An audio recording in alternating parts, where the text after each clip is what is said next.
So I have the gift of archiving our culture, right? One of the things is our photographer, I asked him to take pictures of us everywhere we were going, everywhere we was going to go, from 1979 to until then. So, and also Tate Master was a good friend of mine. So, he wanted to record us. So I said, won't you record us everywhere we go? So he didn't only record us, he recorded the tapes, and he sold the tapes. But again, the tapes went all over the world. They went to people who were in the Army, because brothers were going to the Army and the Marines and the Navy, and also they were shipped all over. So that's the reason, I think the reason why the Colcrest Brothers are worldwide, because our music went everywhere. And it wasn't about record sales. Remember, records wasn't being made at that time. The tapes was our records. So if they count those tapes as record sales, then we probably sold about close to 10 or 20 million tapes. Because and interesting, at that time, the tapes were sold for $20. Right. A tape. Really? It was sold for $20, and in that time, that's a lot of money back then. And still today, people are still asking, do you have those tapes? And one of the interesting things about that is that, you know, if you look at the group, you have DJ Tony Tone, you have Charlie Chase, you have myself, and we love the culture. That's why we're still here today. If you look at a lot of other groups, we're not really here because we love money. We're not here because, you know, we're here because we love to perform. We love to entertain. We love to make people feel good when we get on the stage. When we get on the stage, it's like we're in our house and the audience is our family. You know, that's what it's all about.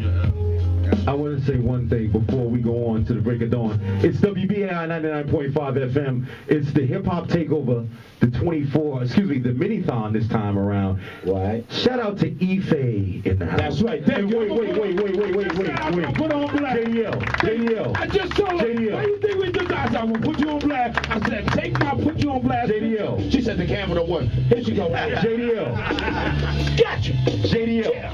It's her birthday. It's her birthday today. So everybody make some noise for Ife and wish her a happy birthday, y'all. Hold on. Have a seat. Now, I want to ask you one question, right? What was the inspiration for you to make up or even think of or even dream of or even just have a smidgen of a hip-hop takeover? Oh, yeah. People like the Cold Crush. I'm serious. No, I'm serious. You know what it was? It was honestly trying to bring the pioneers, the legends. That's why it's called the pioneers, the legends, the icons, the game changers to the airwaves. And letting people, making sure people recognize and honor our legends, especially while they're here. Yeah. Because a lot of the commercial radio stations, they're not doing that. Yeah. You know, and so that's why we have stations like WBAI, they have Takeover, making sure that happens, making sure that they have a show of their own on the WBAI airwaves and being able to talk about their history. So it's our history, exactly. You know, and making sure our history is pulled right. You know, and because a lot of times, and I always say this, a lot of times, unfortunately, other people tell our story, but they don't tell it right. Oh, yeah. You know, and that's like one thing that I don't want to happen. That's why y'all are here. It's still on blast. Well, we appreciate the forum, you know what I mean? At the end of the day, it's not about us. It's about our legacy. It's about the effect that we've had on others. And we can think of as highly of ourselves as we would like. But if other people don't share that opinion, then it's only our opinion. And a lot of people fall under that category of thinking, you know, they're so important to the realm of existence, whereas that's only in your mind. It's only effective when other people share that same thought. And if you have affected, and not only effective, but made an a positive effect on your people, then you have done something, you know, in this world. And I feel like because of the love and because of the influence that we've had over this culture, we see that it was valid. Okay, we don't live in mansions, you know what I mean? We're not driving Bentleys, you know what I mean? We don't have diamonds and you know what I mean, and gold, but we made it possible for other people to have that. You know what I mean? So we are valid. And what we thought and what we fought for and what our passion was, that shows that it was valid. When we see Jay-Z driving around in a Bentley, we know that what we did was real. It was important. It might not have affected us, but it affected those that followed in our path. So that's the definition of pioneer. You know what I mean? The person that goes down a road that there's nothing down that road, but they go there anyway, and they pave that road, and they make that road smooth for other people to travel so that they can, reap the benefits of that road. Once again, the legendary poll question, WBAI 99.5. Questions from the audience. Anybody have any questions? All right.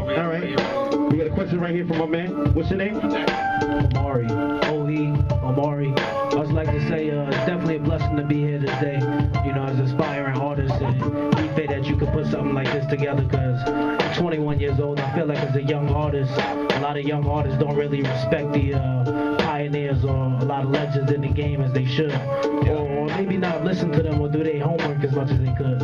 But my question to all of you are, you were talking about who you see driving around today. Who do you guys look up to, or who do you guys love, young artists or artists out today that you feel like is still doing their thing for hip-hop?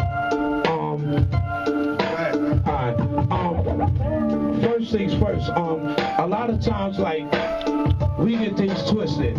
We get things like status and skill mixed up together. You know what I'm saying? And number two, we take hip-hop and the rap industry as the same. It's different. The rap industry is like the same 10 records you hear over and over and over and over and over and over again. You know what I'm saying? And that's just, but don't get it twisted, that's just a minute representation of the culture. However, who we look at as an MC, you look at another MC or rapper different from a fan. You dissect, pick it apart like this is just gristle and this here is bone and that's gravy and that's meat. We real analytical. We one of our own worst critics. You make the best, Kaz will make the best rhyme in the world. He'll listen, I'll be like, yo, Kaz, word. I'm on my knees, I'm like, yo, Kaz, that is the best word. He's like, yo, that shit's alright. I mean, it's alright. Language. But I'm sorry. But what I'm saying is that we misconstrue these two things as together. Now, I listen to a lot of hip-hop and a lot of rap. Yes, I like a lot of productivity that the producers are doing. Yes, I like the witty wordplay. If I had to say right now, somebody, my top three that's making records right now that say nice rhymes, I would definitely say Jadakiss. I would definitely say Fabulous. And I would definitely say my man, Immortal Technique. That's Immortal. My dude. Top three, Dead or Alive. There you go. Yeah. Questions, everybody? Anybody got questions? My man right here. What's going on? What's your name, brother? And it's from Brooklyn. Hey, I just want to know, can we see you guys in public sometime in the future? We'll be performing at BB King's on December 23rd at the Disco Fever reunion. All right? Cold Crush Brothers. All right? There'll be some other people, but just come see us. No doubt. Yes, African American news. I have a question. I have studied pioneers in all kinds of genres. And all of the big pioneers who were at the beginning of any field, they had a fear. I would like to ask you, what was your fear at the beginning? What was your greatest fear then, and what is your greatest fear now? We had no fear at the beginning of hip-hop.